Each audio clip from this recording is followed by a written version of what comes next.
Hello YouTube, Model Train 9500. This video is going to be about replacing the light bulbs in Proto 2000 locomotives that require removing a circuit board and plugging in your decoder, as well as changing the light bulbs to light bulbs that are, I guess, 12 volts and I guess 40 milliamps, although that's not a huge deal that it's exact. But the 12 volts is. Otherwise your lights will burn out, or you could do some serious damage to the body of your locomotive. So I have a video up of a Proto 2000 SD45 in a video titled 6/16/09, like June 16th, 2009, a layout update, and in that update is a video of my Proto 2000 SD45 that does not have the updated lights, and they're pretty dim. Since then, I have fixed that, and now I have pretty bright lights on there. And these are the same LEDs that I'll be putting in my RS27 here, which I will show you guys how to do. So, this is not a brand new RS27, although it hasn't really been adjusted much. Some of the screws inside are loose, but it's pretty simple what you have to do to make it work.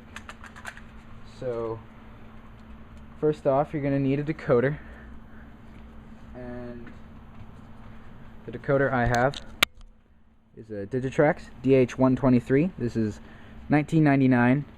Now, I haven't tried fitting this in the locomotive yet, but as far as functions go, this is all you need, and it's pretty cheap to do. And the light that I have, the train needs two lights, although I only have one right now, but they are $2.95.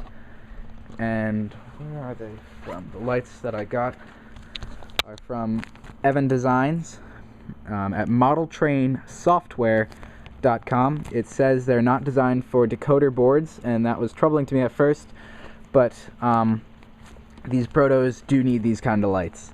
They're 7 to 19 volts for power packs, and these are the warm white 3 millimeters, and for the power packs and stuff. So those are those, and let's get to it. So first we want to take a Proto out of the box. Don't lose our decoder either. Set that right there. Set the box aside. Take your tray off and carefully remove your locomotive.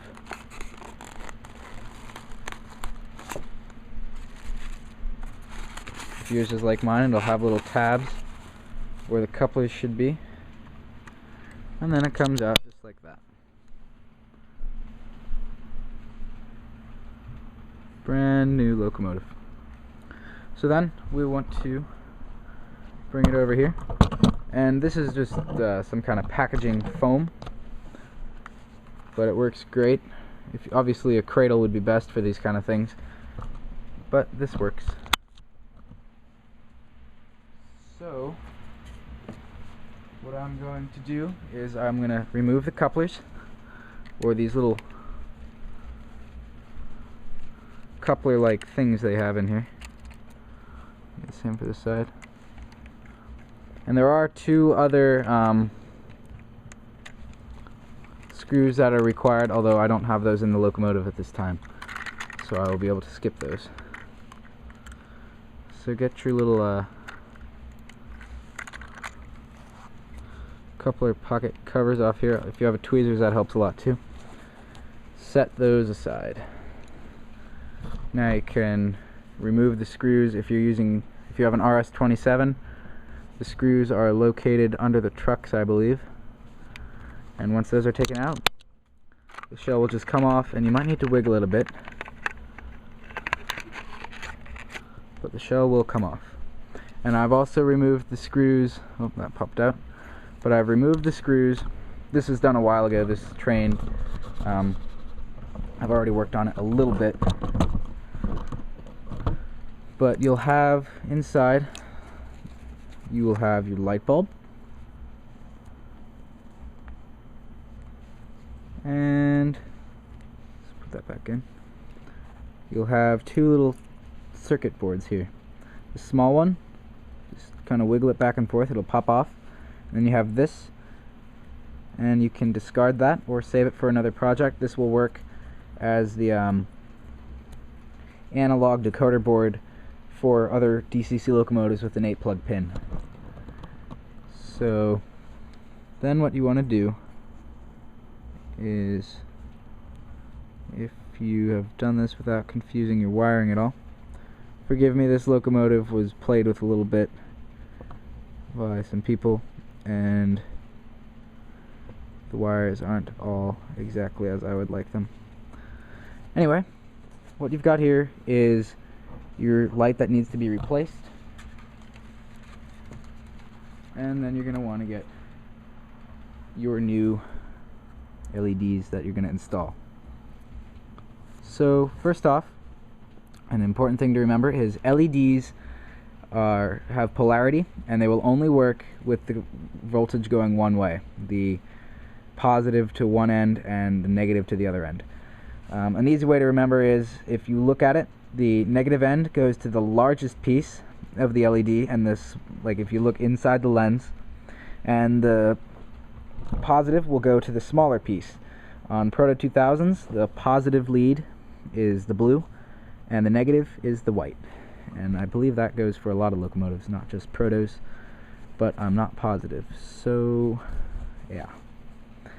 And then under here, similar to an Athern, we have the little caps that hold the wires together, and you see we got white and a blue. And then on our decoder, well no, actually on the LED, sorry, you want to find which is your positive and which is your negative lead as well. And also, if you don't have a LED that has already been wired, the longer one goes to the positive, and the shorter leg, the piece that comes down out of the bulb, is the negative. And you can also look inside. Wikipedia has a good picture of this. Look on Wikipedia's page for LED, and it's pretty much the first link, I think. There's a little picture, and the one that is the big shape that kind of goes out and over, that's your negative, and the small one is your positive. Thankfully, the light that I have already has resistors for the voltage and a capacitor, so it does not matter which one this plugs into. That is very helpful, and I highly recommend those bulbs. And again, those are from Evan Designs. I'll put a link in the bottom. So what you want to do here is remove these little caps that hold on your wires. So I'll use a flathead screwdriver here. And first I'll remove the negative, because there aren't any other wires attached to that at this time.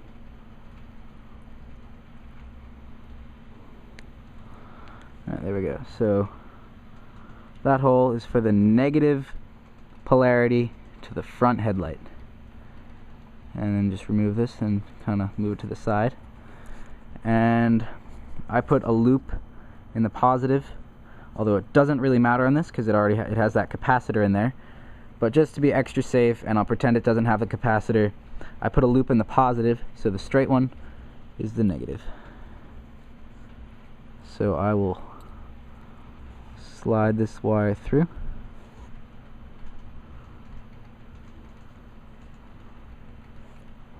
And wrap it around.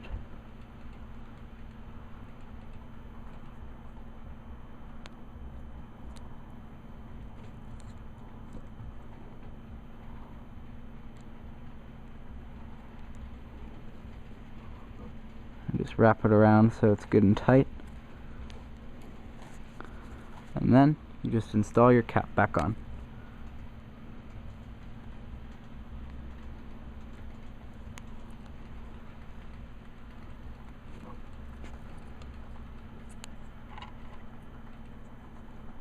There we go. So now we got part of this LED put on, and the next step is to do the same for the positive end. Now I only have one light bulb, so I won't be getting to the reverse light yet. Well, I probably won't. I might have another video. Just a heads up, this video is longer than 10 minutes. I'm approaching 10 minutes here, and I'm good for 15 minutes, so don't worry about that. But I will do the front light, and I don't really use backup lights that much because I run my trains forward, so not a problem. So remove the cap to the front lead here. Little plug.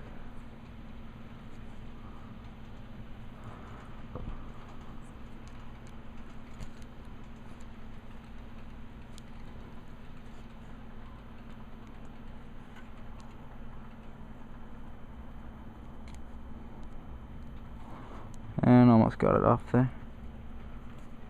And there we go, took it off. And now these lower voltage LEDs I can just store somewhere else. So now that I got the positive off, I'm going to unplug the one from the reverse light because I don't want to damage that. And then I'll plug the new positive one in. And I'll bend it over. And I will reinstall the cap.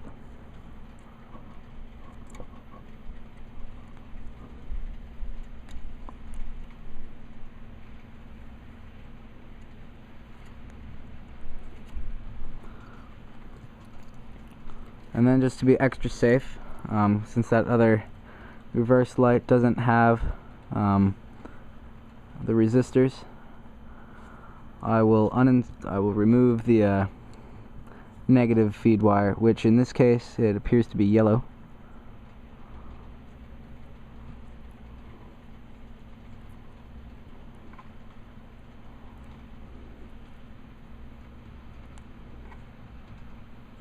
I'm just going to pry that wire. Yellow one we got here, I'll zoom in. Oh, I can't zoom in, sorry. So take the little yellow wire out. And we're just going to pull it back so it's not in the way. There we go. Nice happy wire. And then just put the cap back on.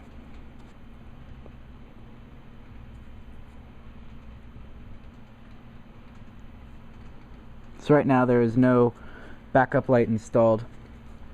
So now we're good to do a test here. I got a decoder that I stole from my CSX SD70 Mac, which right now is on address 713. So I'll plug this in, little click, and then we're good to bring it over to the track.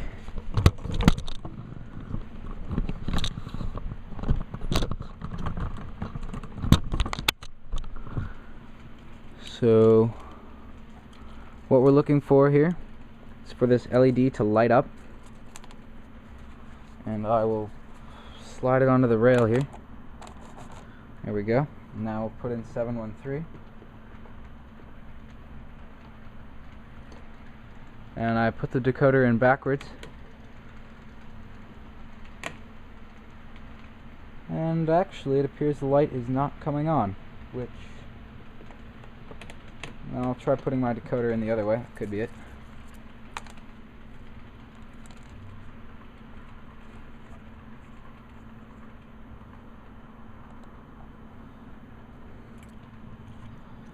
It was running backwards anyway.